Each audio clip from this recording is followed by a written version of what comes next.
You okay there? Jesus. I think I hurt someone. This is Ed Warren, here with Lorraine. All right, let's get started. Residents of Brookfield were shocked this afternoon by the broad daylight murder of Bruno Sauls. The court accepts the existence of God every time a witness swears to tell the truth. I think it's about time they accept the existence of the devil. Whatever was going on, whatever happened that day, that was not Arnie. It's a witch's totem. We think your family was cursed. And that connection's still open.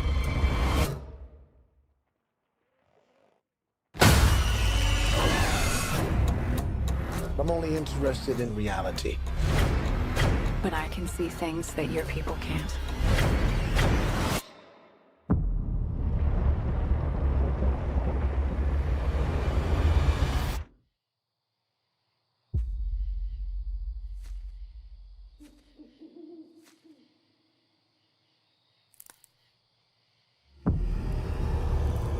Something terrible happened here.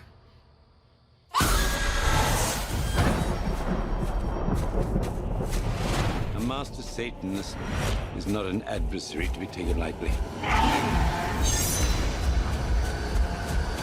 She's doing it again. She's reaching out to the darkness. Lorraine, you need to come back. Is saving him worth everything you have? Because that's what Mayfair will cost me.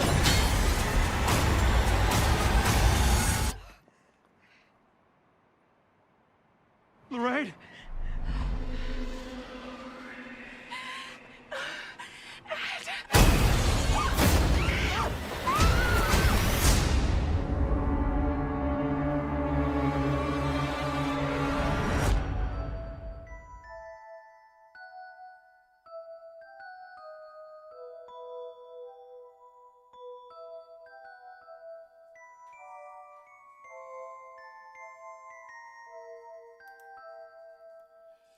I'm going to watch 30 movies, a movie each day in June.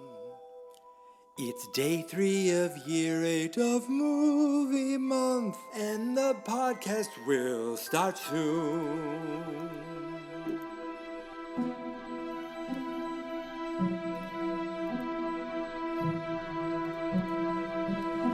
He's going to watch 30 movies, some good films and some lowbrow. Year 8 of fans, not experts, movie month, and the podcast starts right now. Year 8 of movie month, that much you already know. Year 8.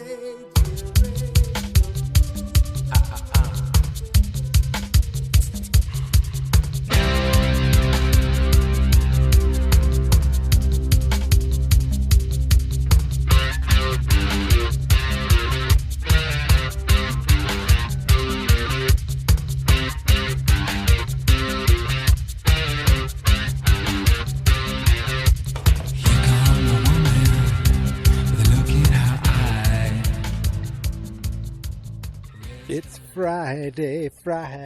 Friday the 4th. It's June 4th. Welcome back to Movie Month. I'm sitting out here on my back deck right now. Got my doggy out here, and I have to tell you, last night was another doozy. She was cool. Totally cool. Till about midnight. Then she started going, ooh, licking and everything. But it didn't last all that long. There was no vomitations. And today she was, we were able to get her antibiotics in her and some probiotics, to cancel each other out. The biotics, I made that joke yesterday. And give her some of this like digestive food. So she's had a great day. I had a pretty good day myself because guess what I got to do? I got to take a nap. And I have to tell you, naps are severely underrated. It was magnificent. I think I went to sleep from about 9 to 10:30. Got up, kind of, got beautiful for the day. Took my pup to the park, came back, sat down, had a little lunch, and then I watched on HBO Max Conjuring, The Devil Made Me Do It, today's movie. Officially Conjuring number 3, even though in the movie series there's been the 3 Conjurings. Now, there's been the 3 Annabelles, right? It was Annabelle Creation, Annabelle Comes Home. And then there's The Nun. So there's 7 movies total. Then there's that La Lola Lula Lola that I still haven't seen yet. But believe me, I know it's there, and someday you may hear me talking about it. It's almost like tangentially related to the other movies. But even some of those aren't all that, like, even these Conjuring and the Annabelles, they're only lightly tied into each other. Like, you can see the Conjuring or see the Annabelles and be like, oh, who are these people? And not have to see the other ones, but I like seeing the whole universe, the Conjuring universe. And look, I'm not going to lie, I enjoy these movies. There's nothing extremely unique about them, but I think it comes down to Vera Farmiga and Patrick Wilson. I could watch them investigate and do other movies. And, oh, my dog sees something. My dog's investigating right now. My dog will bark at any given moment. And now, with the power of editing, she's sitting on my lap. So who knows? She could bark again. It could blow your eardrums. So I'll try to edit around it. If she does, as I was saying, Vera Farmiga and Patrick Wilson, I feel like I could watch them together doing these Ed and Lorraine Warren in future movies. Like, I haven't tired of them. And they kind of switched things up a little bit. The name of the movie is, the subtitle is The Devil Made Me Do It. And it turns out, just like with other Conjuring movies, this movie has a basis in reality. The characters and the character names are actual people. And there was a case where they actually called it the Devil Made Me Do It case, where a guy was accused of murder, and he was saying that he's not guilty because of demonic possession. I'm not sure how... based on the article I read, the Warrens are involved with it. Now listen, folks, before I go any further, I'm warning you with peace and love that this is a spoiler-filled episode. This movie just came out today. This is one of those Warner Brother movies that was released in the theater and on HBO Max same day. And I, of course, chose to sit on my couch and watch it on HBO Max. I did see, the Annabelle Come Home, which was almost like a Conjuring movie because Ed and Lorraine Warren were in it for a little bit. But this was I feel like this is the first... No, I guess because I saw Annabelle Come Home. But as far as Conjuring movies, this is the first one I saw new. The last Conjuring movie was 5 years ago. And I saw a little thing where James Wan, who directed the first 2, produced this one, said, hey, I think I have an idea for part 3. And it was this story, the Arnie Johnson story. And all this stuff is, whatever you believe actually happened. The story is based on a true story. And they're, of course, they added all this stuff with, curses. Again, I'm going to spoil things. The first 2 Conjuring movies are really more about possession and people being possessed by a demon. Where this time, it was there were people possessed, but it was because there was a curse placed upon people. An evil curse, so that was placed by Satanists. So you have to realize that Ed and Lorraine Warren are real people, but this version of them lives in a world where all this stuff is real and really happens. Where we live in a world where a lot of people debunked their claims and called them, profiteers and all these and fraudsters. They both passed away now. But what I do like is at the end of this movie, they show you the real people, the real clips, Ed and Lorraine Warren, and they play recordings of an actual exorcism. Like, these things always spook me out, whether it's real or not. The fact that it happened is what, that is that is real. And it always kind of creeps me out. So, hey, let's give the basis of the story. So Ed and Lorraine Warren are doing what they do. They're helping out with a small kid who's having an exorcism. A priest gets knocked out. Right? Did the priest get knocked out there? Or was that someplace else? I forget.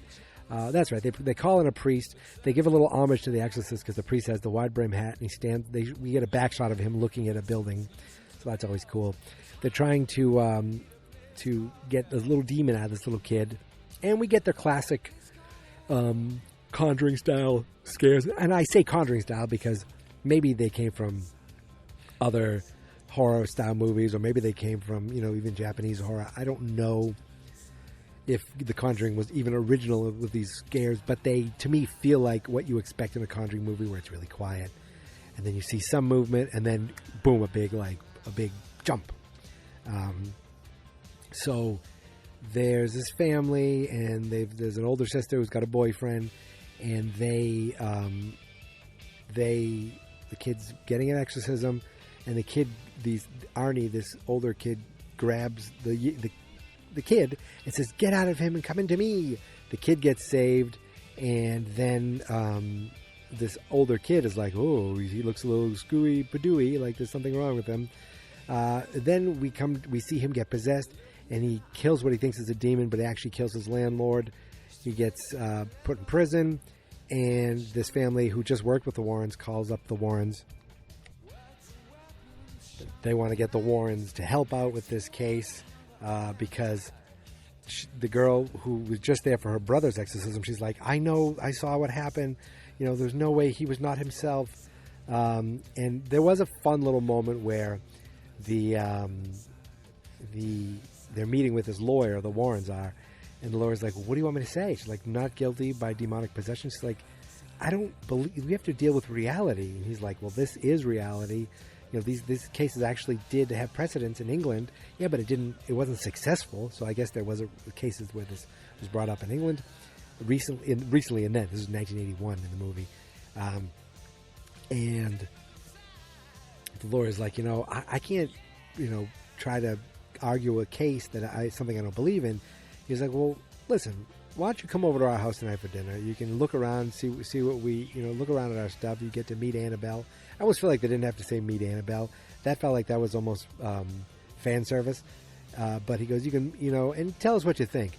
And then it just cuts to the next day in court, and she has this blank look on her face, and she stands up and says, we plead not guilty by reason of demonic possession. That made me laugh. She obviously went over, saw this stuff that they have, and was completely freaked out and realized, believed it enough that this is happening. So this kid gets, there's no trial set. So really what's happening now, I should say the trial is set. It's scheduled for later in the movie, or at the end of the movie. What I thought was going to happen was this was going to be kind of a courtroom drama, which I guess is stupid of me to think, maybe with flashbacks. But I really thought we were going to see Ed and Lorraine on the stand in the courthouse, trying to kind of argue their case, and lawyers trying to debunk things and call it mysticism and profiteering and all this crap. And they were going to somehow either prove it or just argue it to the point where at least it was doubt. We didn't get any of that. The court case comes completely at the end, and there's like a 2-minute thing. We don't even worry about it. What we kind of get is the investigation as to what is going on here.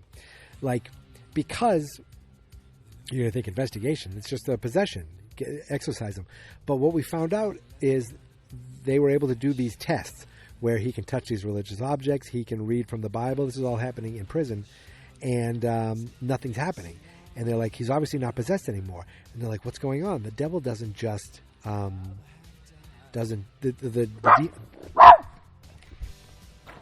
through the power of editing. Oh my God, the goddamn air conditioner. You remember, folks, the air conditioner always friggin' here. Okay, I'm going to walk far enough. I think I'm just going to walk into the woods and live in the woods now. Isn't that what Thoreau did? I'm going to do that. Okay, here we go. As I said, he read from a Bible. He touched some religious stuff. He's not possessed anymore. They're like, there's definitely no possession going on here. And they're saying, well, then what the hell's going on? Because a demon doesn't just leave the host. They're like, let's investigate more. So they go back and they investigate the original possession, the little boy. And they find, this is where we get a little flashback, where if you saw the trailer or if you saw the movie, you see this waterbed scene where the kid is playing on this waterbed and the demon's face pops up under it. They just moved into this house. There is a waterbed there. This all happens. Then the scare is the monster comes out of the waterbed, tries to get this kid. They're like, where's the waterbed? Why'd you get rid of it? There was water damage. We covered it up with this rug.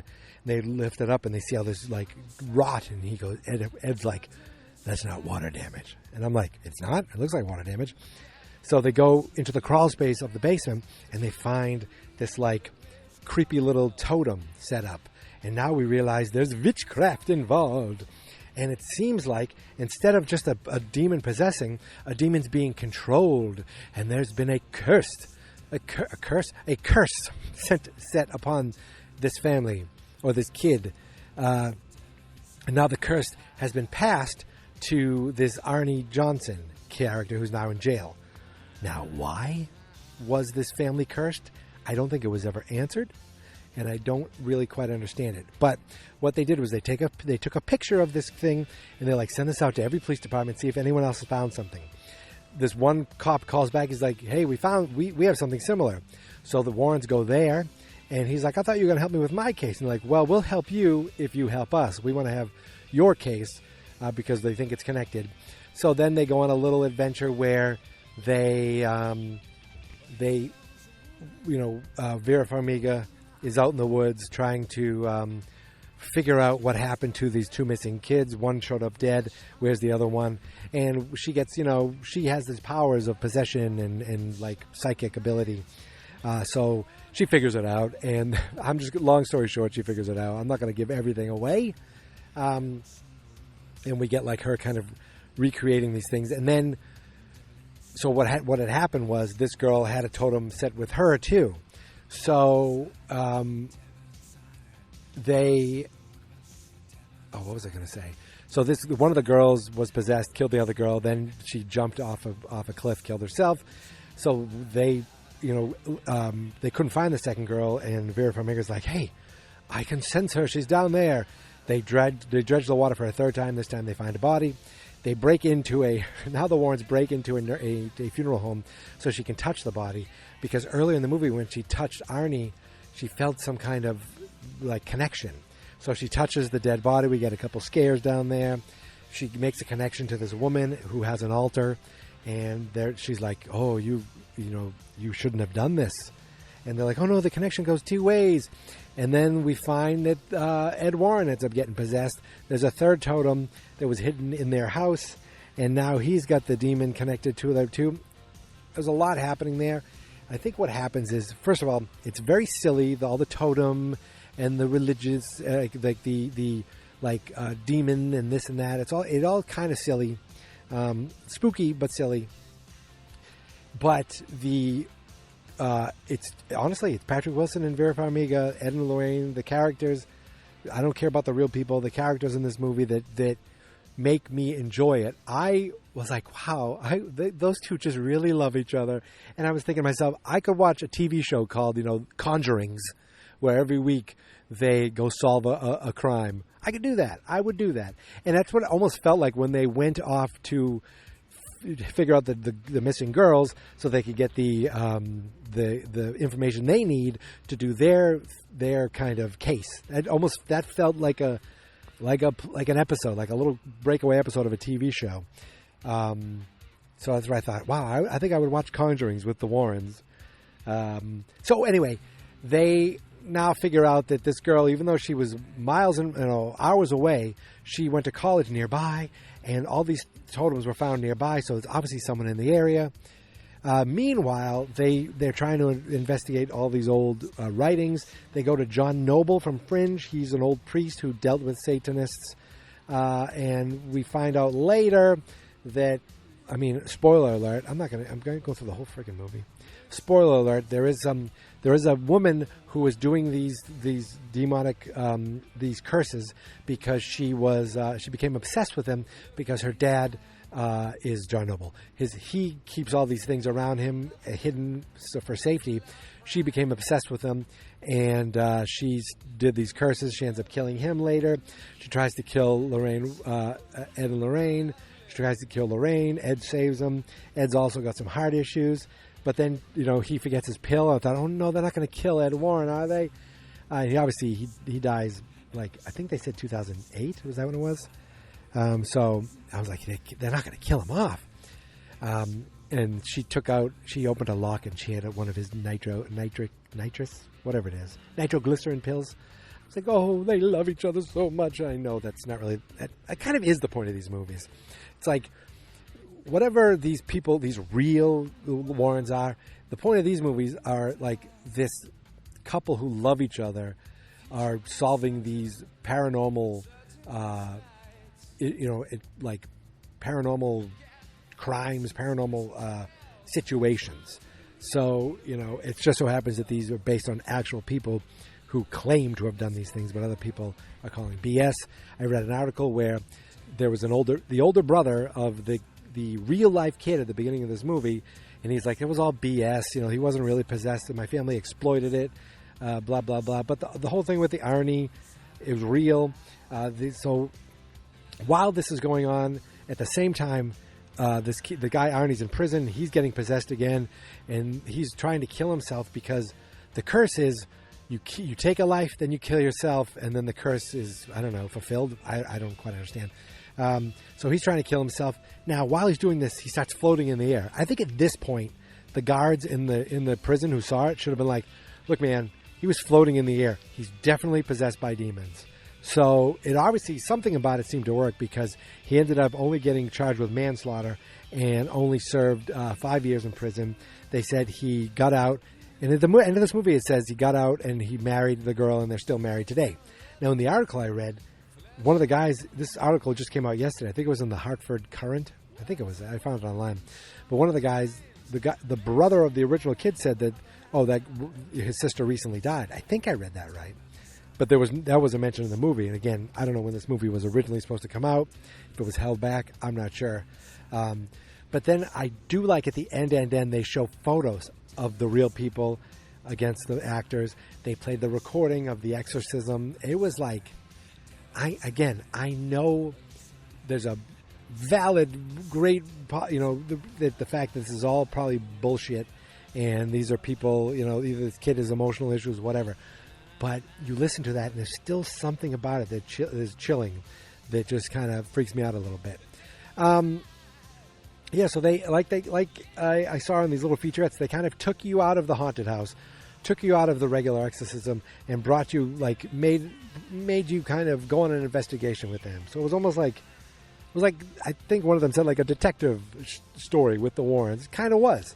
I do like that at the very end, he takes one of these chalices from the altar, Ed Warren, puts it in their vault, and it just pans away, and you just, in the distance, see, they never, out of focus kind of shot of Annabelle. They never zoom in on her, they never show her. She's still there.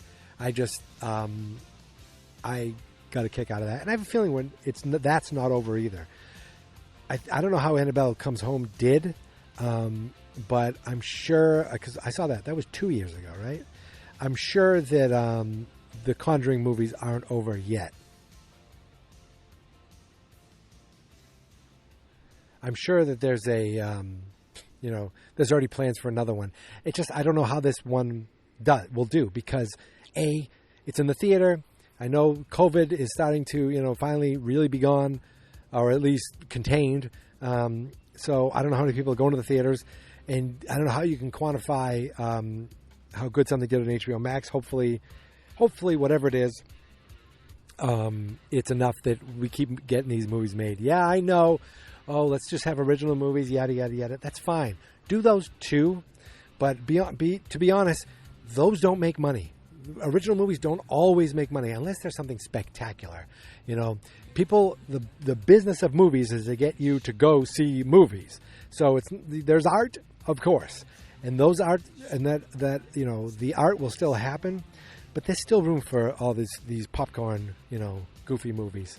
And I'm realizing out of my 4 movies, one of them was a real original thing, and everything else I've seen so far, it was based on something. So I feel like tomorrow I'm pretty sure what it's going to be. It might change, but we shall see. I don't think it's based on anything, so that'll be interesting. I think with that, I think I've talked enough. So Annabelle, not Annabelle, The Conjuring 3, or just Conjuring the Devil made me do it. I would say that it was enjoyable, and I liked it. And I thought to myself, my God, it doesn't matter how many they make. I like watching these 2 people do these 2 characters, and I'll continue to like it. So I hope they keep making them. There, I said it, and I don't care. Now listen, you can find me on Twitter at Geek Mentality. You can find me on Instagram at Geek Mentality. The Facebook page is fansnotexperts.com. And, of course, every Movie Month movie I've ever done is at fansnotexperts.com/movie month. If you're on Spotify, we have playlists. There's a playlist for this year, 2020, 2019, and 2018. I'm going to hopefully backlog and throw 2017 and 2016 on there, too. But that's someday. That's not today. Did I say my dog was up again last night? Yeah, I'm still kind of tired and delirious. The nap helped. It did help, but hopefully tonight is an easier night. It's already much earlier. Like I'm recording this right now, and it's not even 6 p.m. So I'm excited. I'm excited to have this done. I'm excited to watch to watch another movie tomorrow, and I'm excited to hopefully get a good night's sleep. But I'm not banking on it. We'll see, though, folks. Anyway, my friends, until tomorrow, I'm going to walk towards the air conditioner now. I don't think my dog's barking anymore. So here we go, folks. Yeah, you can hear that, right? It's pretty hot out here, I have to say. All right, until tomorrow, my friends, here is my theme song. This is my podcast. I made it. Geek Mentality's what I named it. And I think you should listen and subscribe. 'Cause I'm kinda funny and awesome. I think that I'm worth your time, and I'm kinda handsome. My mom says, please listen and please subscribe.